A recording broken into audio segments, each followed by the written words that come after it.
வணக்கம். ஆகாஷ்வாணி புதுச்சேரி செய்தி அறிக்கை வாசிப்பவர் மலர்விழி.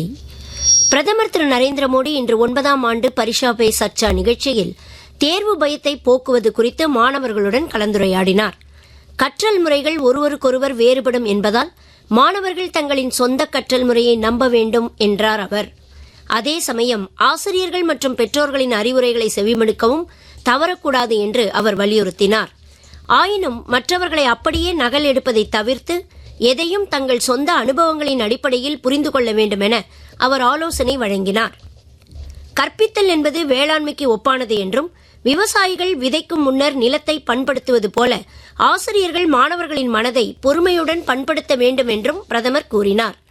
வாழ்க்கைக்கு வடிவம் கொடுப்பது கல்விதான் என்பதையும் கற்ற கல்வியின் சோதனை மட்டுமே தேர்வு என்பதையும் மாணவர்கள் புரிந்து கொண்டு முழுமையான வாழ்க்கை முன்னேற்றத்திற்கு முக்கியத்துவம் அளிக்க வேண்டும் என அவர் கேட்டுக்கொண்டார். உடல் மனம் ஆகிய இரண்டின் ஒருங்கிணைந்த வளர்ச்சிதான் முழுமையான வளர்ச்சி என்பதால் மாணவர்கள் படிப்புடன் நல்ல உணவு, போதிய ஓய்வு, உடற்பயிற்சி மற்றும் யோகாவிலும் முக்கிய கவனம் செலுத்த வேண்டும் என்றும் பிரதமர் வலியுறுத்தினார்.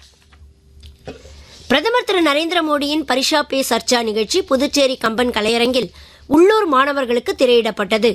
துணைநிலை ஆளுநர் திரு கைலாஷ்நாதன் இந்நிகழ்ச்சியில் பேசுகையில் மாணவர்கள் நேர்முக சிந்தனையுடன் சரியான முறையில் தேர்வுகளுக்கு தயாராக வேண்டும் என கேட்டுக்கொண்டார்.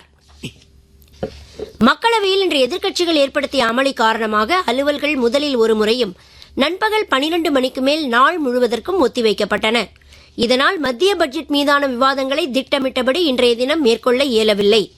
மாநிலங்களவையில் கேள்வி நேரம், தனியார் மசோதா உள்ளிட்ட அலுவல்களுக்கு பின்னர் அவையின் அலுவல்கள் ஒத்திவைக்கப்பட்டன.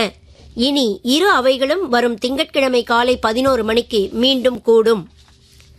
புதுச்சேரியில் கதிர்காமம் இந்திரா காந்தி மருத்துவக் கல்லூரி மற்றும் ஆராய்ச்சி நிறுவனத்தில் கட்டப்பட்டுள்ள 11 புதிய அறுவை சிகிச்சை கூடங்களை முதலமைச்சர் திரு ரங்கசாமி இன்று திறந்து வைத்தார். ராஜ்பவன் தொகுதிக்கு உட்பட்ட இந்திரா காந்தி அரசு பொது மருத்துவமனை மற்றும் முதுகலை படிப்பு நிறுவனத்தில் 50 படுக்கைகள் கொண்ட தீவிர சிகிச்சை பிரிவு அமைக்கும் பணிகளை முதலமைச்சர் தொடக்கி வைத்தார். புதுச்சேரி அரசின் உணவு பாதுகாப்பு துறையில் உணவு பாதுகாப்பு அதிகாரி பணியிடங்களுக்கு தேர்ந்தெடுக்கப்பட்ட 7 பேருக்கு முதலமைச்சர் திரு ரங்கசாமி பணி ஆணை வழங்கினார்.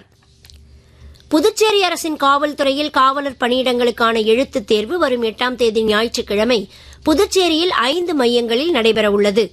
முதல் தாள் காலையிலும் 2ஆம் தாள் மதியத்திலும் 2 அமர்வுகளாக இத்தேர்வு நடைபெறும். மொத்தம் 1843 பேர் தேர்வு எழுத உள்ளனர். தேர்வுக்கூட நுழைவுச் சீட்டில் குறிப்பிடப்பட்டுள்ள மையத்தில் மட்டுமே தேர்வர்கள் தேர்வு எழுத அனுமதிக்கப்படுவார்கள் என்றும் புகைப்படம் ஒட்டிய நுழைவுச் சீட்டு மற்றும் அசல் அடையாள சான்று ஆவணத்துடன் தேர்வர்கள் தேர்வு மையத்திற்கு வர வேண்டும் என்றும் அறிவுறுத்தப்பட்டுள்ளது. புதுச்சேரி ஜிப்மரில் அதிநவீன விபத்து சிகிச்சை பற்றிய சர்வதேச உச்சி மாநாடு வரும் 8ஆம் தேதி வரை நடைபெறுகிறது. இம்மாநாடு நாளை முறைப்படி தொடக்கி வைக்கப்படும் என்றும் துணைநிலை ஆளுநர் திரு கைலாஷ்நாதன், ஜிப்மர் இயக்குநர் டாக்டர் வீர் சிங் நேகி உள்ளிட்டோர் தொடக்க விழாவில் கலந்து கொள்வார்கள் என்றும் ஜிப்மர் செய்திக்குறிப்பு ஒன்றில் தெரிவிக்கப்பட்டுள்ளது. மாநாட்டையொட்டி வரும் 8ஆம் தேதி புதுச்சேரி கடற்கரையில் விழிப்புணர்வு வாக்கத்தான் நிகழ்ச்சிக்கும் ஏற்பாடு செய்யப்பட்டுள்ளது. ஏனாமில் மண்டல நிர்வாக அதிகாரி திரு அங்கித்குமார், உதவி தேர்தல் நடத்தும் அதிகாரி திரு செல்லே நரேஷ் உள்ளிட்ட அதிகாரிகள் இன்று பல்வேறு வாக்குச்சாவடிகளுக்கு நேரில் சென்று வாக்காளர்களுக்கான வசதிகள் தேர்தல் ஆணைய வழிகாட்டு நெறிமுறைகளின்படி அமைக்கப்பட்டுள்ளதா என ஆராய்ந்தனர். ஏனாமில் முன்பு 33ஆக இருந்த வாக்குச்சாவடிகளின் எண்ணிக்கை தற்போது 42ஆக உயர்த்தப்பட்டுள்ளதாக எமது ஏனாம் நிருபர் தெரிவிக்கிறார். 19 வயதுக்கு உட்பட்டவர்களுக்கான உலகக்கோப்பை கிரிக்கெட் போட்டித் தொடரில் இன்று ஹராரேயில் நடைபெறும் இறுதிப் போட்டியில் இந்திய அணியால் நிர்ணயிக்கப்பட்ட 412 ரன் என்னும் வெற்றி இலக்கை நோக்கி இரண்டாவதாக ஆடும் இங்கிலாந்து அணி சற்று முன்வரை 26.3 ஓவர்களில் 7 விக்கெட் இழப்பிற்கு 219 ரன் எடுத்திருந்தது. முன்னதாக டாஸ் ஜெயித்து முதலில் ஆடிய இந்திய அணி நிர்ணயிக்கப்பட்ட 50 ஓவர்களில் 9 விக்கெட் இழப்பிற்கு 411 ரன் எடுத்திருந்தது. பிரதமரின் கிராமப்புற வீட்டு வசதி திட்டத்தின் கீழ் மத்திய அரசு இதுவரை மொத்தம் 3,87,00,000க்கும் மேற்பட்ட வீடுகளை அனுமதித்துள்ளது.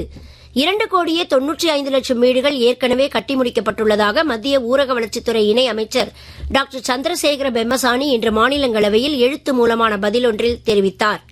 கடந்த 2016ஆம் ஆண்டு ஏப்ரல் மாதம் தொடக்கப்பட்ட இத்திட்டத்தின் கீழ் 2029ஆம் ஆண்டு மார்ச் மாதத்திற்குள் 4,95,00,000 வீடுகளை கட்ட இலக்கு நிர்ணயிக்கப்பட்டுள்ளது. இத்துடன் இந்த செய்தி அறிக்கை நிறைவு பெறுகிறது.